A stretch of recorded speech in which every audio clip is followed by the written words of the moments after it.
ठुकराओ मेरी फरियाद अब तो। तुझी में समाने को ही चाहता है, तुझी में समाने को ही चाहता है। खुद को मिटाने को, खुद को मिटाने को जी चाहता है। तेरा दर्श पाने को जी चाहता है, तेरा दर्श पाने को जी चाहता है।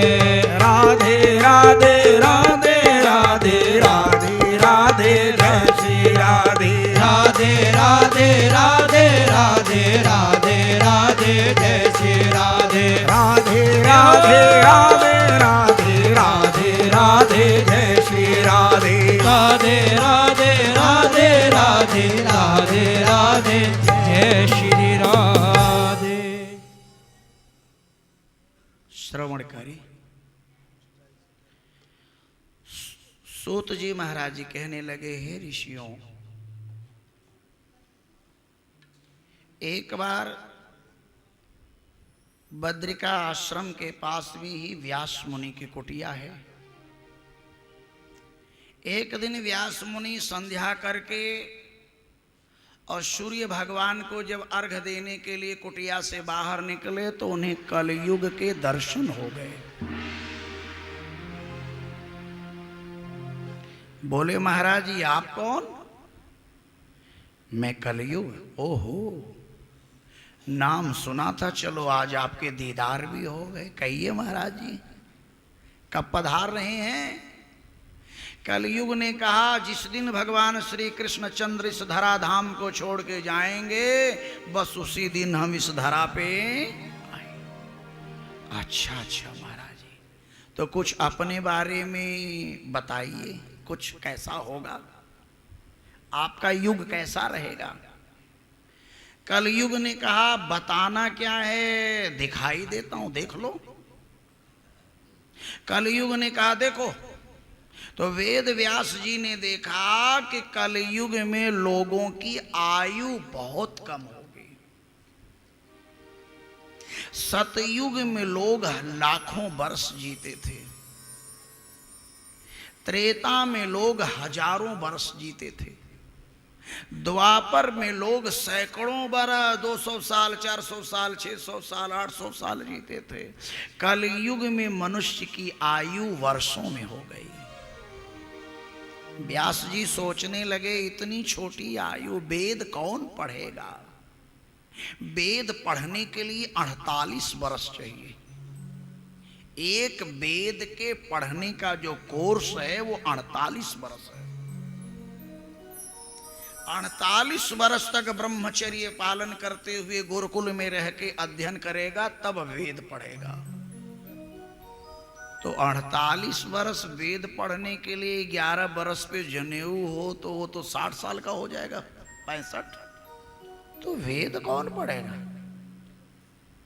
तो वेद के 4 हिस्से कर दिए, ऋग्वेद, यजुर्वेद, सामवेद, अथर्ववेद, 4 वेद बना दिया कि चलो 4 हिस्से होंगे तो कोई ऋग्वेद पढ़ेगा। आजकल क्या पढ़ते हैं, रुद्री को छोड़ करके और ब्राह्मण से पूछो वेद मंत्र तो कोई आता ही नहीं, पढ़ते ही नहीं। रुद्राष्टाध्यायी को छोड़ के बोले और आगे का भी कोई मंत्र बता दो, तो उत्तर भारत के ब्राह्मणों के पास नजर ही नहीं आता, पढ़ते ही नहीं। और रुद्री भी बहुत कम लोग पढ़ते हैं। गुरुकुल में जाके पूजा के 16 मंत्र याद कर लिए, 16 चीज चढ़ाने का बस काम हो गया। कलयुग है ना, ये युग का प्रभाव है। लोग अपने बच्चे को इंजीनियरिंग पढ़ाएंगे, एमबीए कराएंगे, डॉक्टर बनाएंगे, लेकिन कोई पुरोहित नहीं बनाएंगे। पुरोहित जी भी अपने बच्चे को इंजीनियर ही बनाना चाहते हो, नहीं चाहते कि मेरा बच्चा मेरे बाद मेरी प्रोफेशन में आ जाए। प्रेम से बोलो जय श्री राधे। समझो ध्यान से बात को, मन को शांति नहीं मिली। योग सूत्र की रचना किया, ब्रह्म सूत्र की रचना कर दिया, फिर भी मन को शांति नहीं मिले, 17 पुराणों की रचना कर दिया, महाभारत जैसा दिव्य ग्रंथ लिख दिया। इतना कुछ करने के बाद भी वेद व्यास जी के मन को शांति, मन अशांत हो रहा है, कुछ रह गया, कुछ छूट गया, कुछ और करना चाहिए। हा? जरूर मेरे से कुछ दोष है मेरे अंदर, मेरे मन को शांति नहीं मिल रही है, हा? लेकिन मुझे तो मेरा दोष दिखाई नहीं देता। व्यक्ति को अपनी गलतियां दिखाई, समझो बात को, धर्म का निवास हृदय में और पाप का निवास पीठ में। दोष व्यक्ति के पीठ में रहते हैं और अच्छाई हृदय में। इसलिए अपनी अच्छाई तो नजर आती है। हम किसी के लिए थोड़ा सा अच्छा कर दें तो जिंदगी भर याद रखते हैं, मैंने कभी इसके साथ में ये भला किया था। और कितनी बार हम कितनों की निंदा करते हैं, कितनी बार कितनों को बेइज्जत कर देते हैं, खरी खोटी सुना देते हैं। वो बात कभी याद कि मैंने कभी ये भी कहा था, अधर्म का निवास पीठ में, धर्म का निवास हृदय में। इसलिए जब कोई व्यक्ति आपके आगे चलेगा, पीछे पीछे चलता रहेगा तो अच्छा दिखेगा, और जैसे ही आपसे आगे निकलेगा तो उसकी क्या दिखेगी? पीठ। विद्या में, बुद्धि में, धन में, दौलत में, ज्ञान में जब तक आपके पीछे है तब तक तो ठीक है। जरा सा एक कदम आगे बढ़ाया नहीं कि उसकी निंदा करना। प्रेम से बोलो जय श्री राम, जय श्री, जय श्री राधे, जय श्री राम। इसीलिए हम भगवान को मत्था टेकते हैं ना।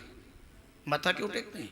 कि जब मत्था टेकेंगे तो भगवान की नजरें, प्रभु की दृष्टि हमारी पीठ के ऊपर।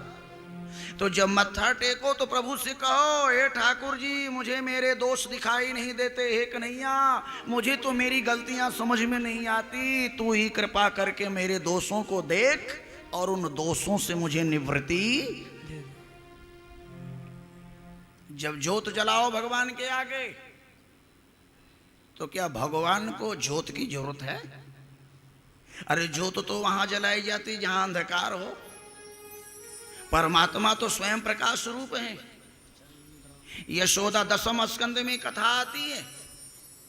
यशोदा गोपियों से कहती है, रे गोपी तू अपने माखन की मटकी अंधेरे कमरे में छुपा के रखा कर। जब मेरा कन्हैया जाएगा तो अंधेरे में कुछ नजर नहीं आएगा तो वापस लौट आएगा। 1-2 बार उसको मक्खन नहीं मिलेगा तो तेरे घर जाना छोड़ देगा। गोपी कहती है, मैया ये भी करके मैंने देख लिया। जैसे ही तेरा कन्हैया आता है तो अंधेरे कमरे में भी उजाला, ऐसे लगता है जैसे सूर्य का प्रकाश हो गया हो। तो परमात्मा तो स्वयं प्रकाश रूप है, उसको किसी के प्रकाश की आवश्यकता, प्रकाश की आवश्यकता तो हमें है, अंधकार तो हमारे हृदय में है। तो जब ज्योत जलाओ, ठाकुर जी की आरती उतारो, और जब आरती लेने लगो तो कहो, हे प्रभु जैसे आप प्रकाश रूप हैं उसी तरह से